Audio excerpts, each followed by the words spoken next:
विवाह दक्ष प्रजापति के साथ किया गया।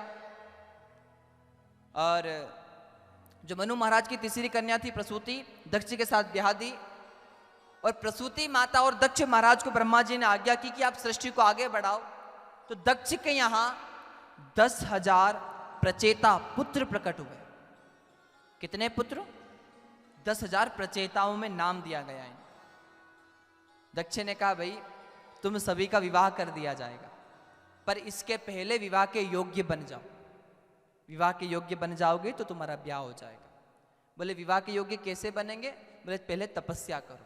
ये 10,000 पुत्र गुजरात के भुज में, जहां सप्त सरोवर में एक सरोवर नारायण सरोवर है महाराज, वहां जाकर समुद्र के तट पर 10,000 पुत्र भगवान श्री महादेव की स्थापना करते हैं। और 10,000 पुत्रों ने एक साथ शंकर जी की स्थापना की। वहां शंकर जी का एक रूप स्थापित हुआ जिसे कहा गया है कोटेश्वर महादेव। बोले कोटेश्वर महादेव की तप करने बैठे। नारद जी ने देखा ये 10,000 लोग इतना कठोर तप क्यों कर रहे हैं। नारद जी आए। नारद जी ने पूछा भैया इतनी कठोर तपस्या क्यों कर रहे हो? बोले गुरुजी हमारे पिताजी ने कहा है हम तप करेंगे तो हमारी शादी हो जाएगी। अब जैसे ही कहा तो नारद जी हंसने लगे। अरे तुम तो करोड़ देकर कोड़ी खरीदना चाहते हो है? इस तपस्या से तो परमात्मा मिल सकता है, तुम्हारा कल्याण हो सकता है, और तुम ब्याह करना चाहते हो। तब नारद जी ने रुद्र गीता सुनाई। नारद जी कहते हैं उन 10,000 पुत्रों से, अच्छा तुम लोग एक बात बताओ, तुम्हें पता है सत्य क्या है? वो पुत्र कहते हैं ये तो नहीं पता कि सत्य क्या है, पर पिताजी ने कहा शादी करना है बस। फिर दूसरा प्रश्न पूछा नारद जी ने, तुम लोगों को पता है संसार में एक चक्र निरंतर घूम रहा है? वो पुत्र कहते हैं नहीं पता।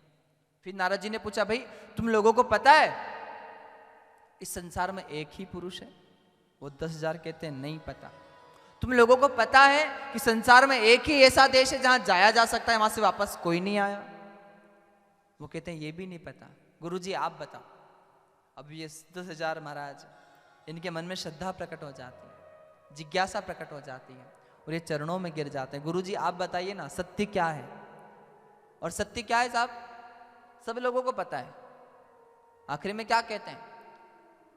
सारी उम्र गुजार दी इस डर में कि 4 लोग क्या कहेंगे, और आखिरी में 4 लोग कहते हैं राम नाम सत्य है, बाकी सब झूठ है। अच्छा यूं कहते हैं क्या कि इसके 4 बेटे थे तो 4 बेटे सत्य हैं? यूं कहते हैं कि इसके बैंक में खूब सारा बैलेंस है तो इसका बैंक बैलेंस सत्य है?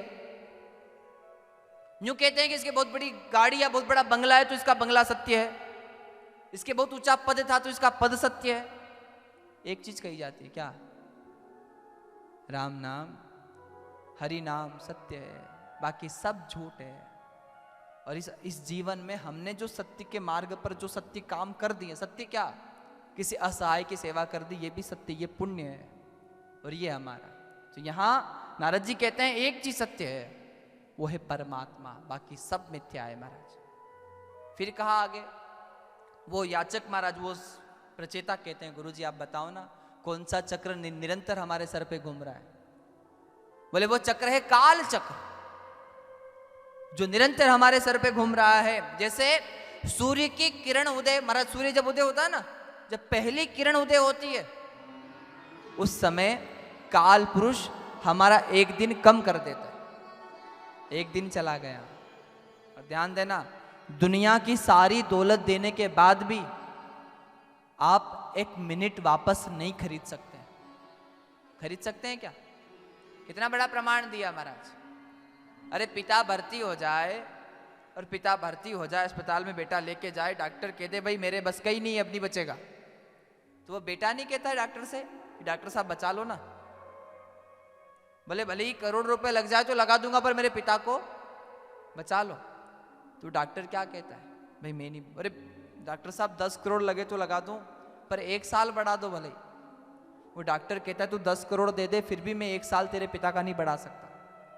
भले ही तू 10 करोड़ दे दे, मैं 1 महीना भी नहीं बढ़ा सकता। भले ही तू 10 करोड़ दे दे, मैं 1 दिन नहीं बढ़ा सकता। और भले ही तू 10 करोड़ दे दे, मैं तेरे पिता के 1 मिनट भी नहीं बढ़ा सकता महाराज। और 10 करोड़ देने के बाद भी 1 मिनट वापस आने वाली नहीं है, मिलने वाली नहीं है महाराज। और बड़ा सुंदर महाराज नारद जी कहते हैं वो चक्र है काल चक्र जो निरंतर घूम रहा है। तीसरा, ऐसा देश जहां जाया जाता है वहां से वापस कोई नहीं आया, बोले वो देश है परमात्मा का धाम।